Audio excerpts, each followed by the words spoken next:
الحمد لله رب العالمين والصلاة والسلام على أشرف الأنبياء والمرسلين وعلى آله وأصحابه أجمعين.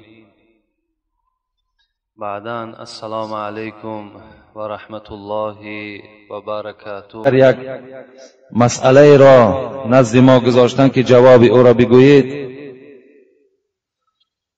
که این چی بود؟ تقدیر چیست؟ اگر تقدیر امر ازلی است پس دوزخ و بهشت برای چیست؟ و اگر اختیار در کار است پس تقدیر چی معنا دارد؟ لطفاً از کتاب معتبر و احادیث های صحیح جواب دهید.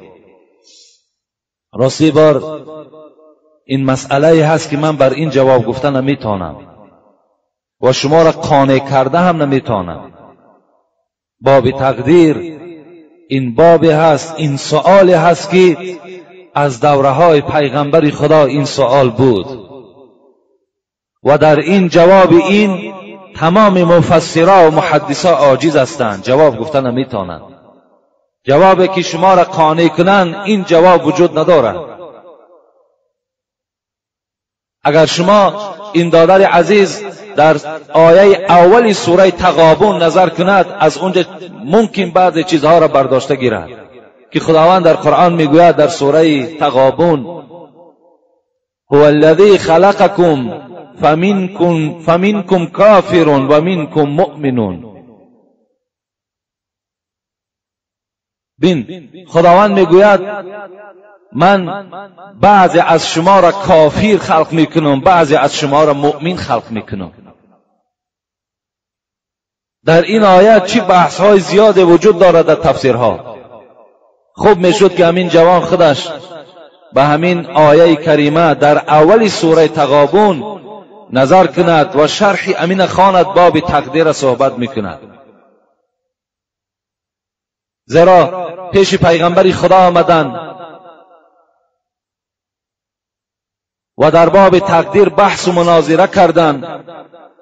رسول اکرم میگوید وقتی با این اصحابی که بحث تقدیر میکردند وقتی گوش انداخت و گفت خداوند شما را برای این فرستاد که در باب تقدیر بحث کنید، از این موضوع باز ایستید گفتن رسول اکرم و میگوید چهره مبارک گویا که آب انار در بالای چهره مبارک پرتافته باشی، این گونه سرخ شد. میگوید یعنی نگذاشت که اصحاب پیغمبر در باب تقدیر بحث و مناظره کند، زیرا عقل انسان به این نمیرسد. سوالی هست، یعنی مادامی که انسان خداوند دوزخی کرده باشد یا بهشتی الکه در ازلیات نویسانده باشد، پس عمل برای او چی فایده دارد؟ این گونه سوال ها می شود. نزد پیغمبر خدا آمدن گفتن ای پیغمبر فلانی بیمار است، اگر وی را ما طبابت کنیم آیا در تقدیر الهی یگان تغییرات پیدا می شود؟ رسول اکرم گفتن هی من قدر الله، اگر وی شفا یابد همون هم از تقدیر الهی است. حضرت مولوی را خدا رحمت کنند میگوید نه جنبد هی جنبنده ز یک سو، نخواهد تا که جنباننده او. هیچ چیز از جای خودش جنبیده نمیتواند، هیچ کس یک عمل خیر و شر را کرده نمیتواند تا اگر پروردگار راضی نباشد.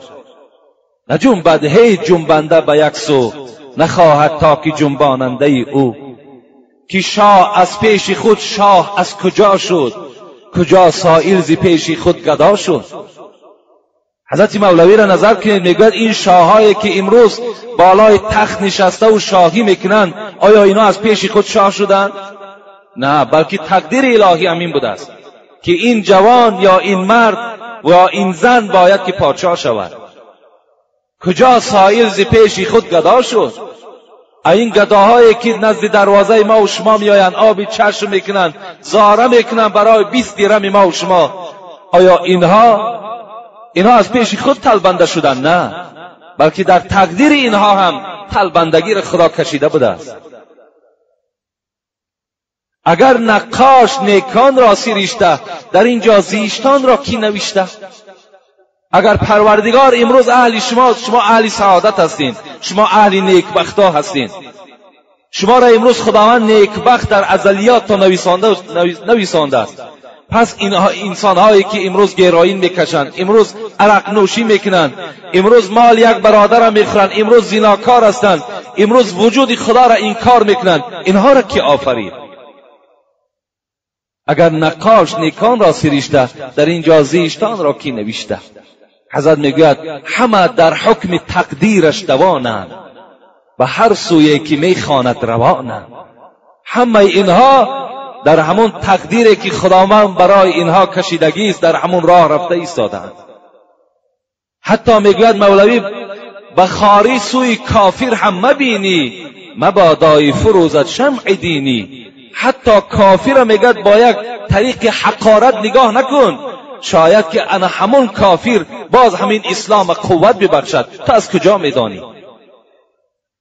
چندین کافرها امروز در کتابا ما و شما میخوانیم که از تمام دولت‌های مترقی اسلام میارند در آخر عمرشان. معلوم شد که اینها در ازلیات اینها خداوند یک دوره را به کفر کشیده بود و این دورش باز آخر عمر اینها را باز به اسلام مبدل گردانیده است. این در ازلیاتش بوده است. از این خاطر هر عملی شما، انا همین آمدن شما به مسجد در ازلیات شماست. از اینجا با سلامت خانه رفتن شما در ازلیات شماست. همه عمل شما به تقدیر وابسته است. وقتی حضرت عمر به ملک شام رفتن، نماینده ها آمدن که ای عمر، در ملک شام کسل وبا آمده است، کجا می روی؟ حضرت عمر در جاش ایستادن و با عسکرها امر کرد که پس می گردیم، باز مدینه می رویم. مردم گفتند ای عمر، می رویم به ملک شام، اگر در تقدیر ما باشد بیمار می شویم، اگر در تقدیر ما نباشد بیمار نمی شویم. حضرت عمر چی گفتند؟ نفر من قدر الله الی قدر الله، می گریزیم از تقدیر خدا به سوی تقدیر خدا. انا همین گریختن من، ندر آمدن من به ملک شام، اینشان تقدیر الهی است. گفت از این خاطر در باب تقدیر بحث های خیلی زیاد است. من علل خصوص از جانب خودم گپ میزنم، من عاجز هستم، من جواب تقدیر به هیچ کدام شما معین کردن نمیتونم. اگرچه حدیث های زیادی خواندم، اگرچه آیه های زیادی در قرآن تفسیرهاش نگاه کردم، لیکن هیچ خلاصه برآوردن نمیتونم. در هر یک سوالی او باز یک سوال دیگه پیدا میشه. از این خاطر از همه شما جوانای عزیز، علل خصوص این برادر کلخاز آبادی، خواهش من این است که در باب تقدیر بحث مناظره نکن، فقط به سوی پروردگارت راست شو، از خدا بترس، انشاءالله تو نیکبخت میشوی. داملای عزیز، من صنف 10 میخوانم، روزهای جمعه میخواهم و دوست میدارم که در صحبت شما اشتراک کنم، لکن در درس مکتب هستم. اگر معلم را فریب دهم یا یگان بهانه کنم و مرا جواب دهد، من گناهگار میشوم یا نه؟ یعنی این جوانی که از ما خواهش کردن تا که معلم خود فریب دهد یا یک بهانه پیدا کند و آمده فرض الهی را ادا کند، من بر این جوان که چندین بار من این جواب گفتم باز میگویم و خواهد گفت، این است که وقتی که تو الله که معلم خود فریب میدهی یا یک بهانه میکنی، تو در 2 گناه مبتلا میشوی. در 2 گناه، یکی فریب دادن، دروغ گفتن، این خود گناه است. دوم جهل و جاهلی و بیدانشی تو خودش گناه است. از این خاطر از همه شما دادرای عزیز خواهش میکنم که کدام شما اگر مکتبی میاینا میخوانین، اگر در صنف هم که شما باشین، تصور کنین که شما در نماز جمعه هستین. ترا نیت نیک است، لکل امرئ منهم ما نوا گفت از پیغمبر. از برای هر یک شخص میرسد آن را که نیت میکند. نیتی تو نیک است، دلی تو به نماز جمعه میسوزد، خداوند تو را از ثواب این جمعه برخوردار میکند. فقط از درس نگریز، درس ترک نکن، بلکه در درس اعلاچی باش بلکه در همون مکتب تو نمونه باش. این است برای ما و شما افتخار. حضرت مولوی خدا رحمت کنند میگوید همه شرمندگی ها از دروغ است، چراغ راستان دائم فروغ است. و دنیا اینقدر دارد خجالت، چه باشد خجلت روز قیامت. همه شرمندگی ها از دروغ است. شرمنده می شود انسان چی در دنیا و چی در آخرت وقتی که اگر زبان دروغگو داشته باشد. حضرت مولوی میگوید در دنیا اینقدر خجالت دارد که وقتی که بالای دروغ تو را میقپند.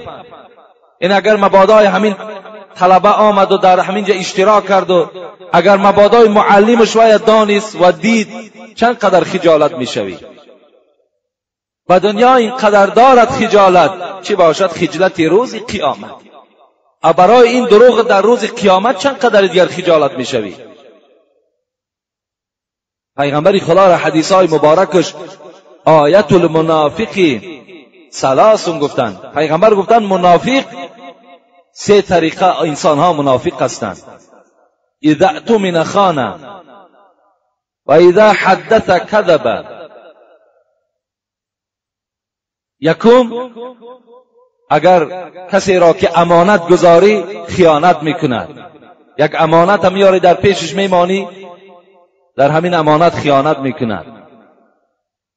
یا یک سخن در پیشش امانت میگذاری، در همین سخن فاشش میکند، در همه مردم اظهارش میکند، آشکارش میکند.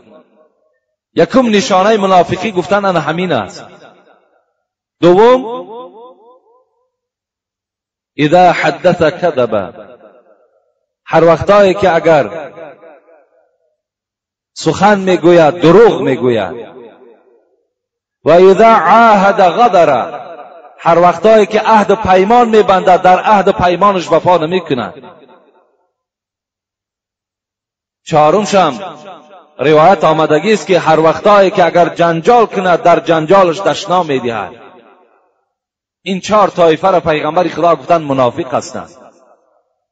یعنی شخصی دروغگو هم در یکی از این علامتهای منافق داخل می شود. از این خاطر دادر عزیز و همه دادرهایی که مکتب خوان هستین کوشش کنین، کوشش زیاده به خرج دهین، مکتبهای بهتر رفته مکتبها دا تحصیل کنین، خوانین، متخصصای خوب شین. آمده امروز آبروی تاجیکستان ما را بلند کنین. شما همت افتخار یعنی تاجیکستان میشین. بغیر تاجیک برای تاجیکستان هیچ ملت دیگر را دلش نمیسوزد. فقط برای تاجیکستان تاجیک دلش میسوزد. دیگر این مردمی که میآید برای ما و شما کار میکنن اینها هیچ رحم و انصاف بر این ملک ما ندارند. کدامش آمد یا دختر تا تجاوز میکند یا مال تا خیانت میکند و دیگر میکند میرود. لیکن تاجیکستانی فرزند تاجیک دلش به تاجیکستان میسوزد، به وطنش میسوزد. کاری کنیم که همه ما و شما یک جای شده تاجیکستان خودمان آباد کنیم. طبیب از ما و شما باشد، باید طبیب پیش قدم از ما و شما باشد. چرا که آخی ابوعلی بن سینا از ماست کو آخی.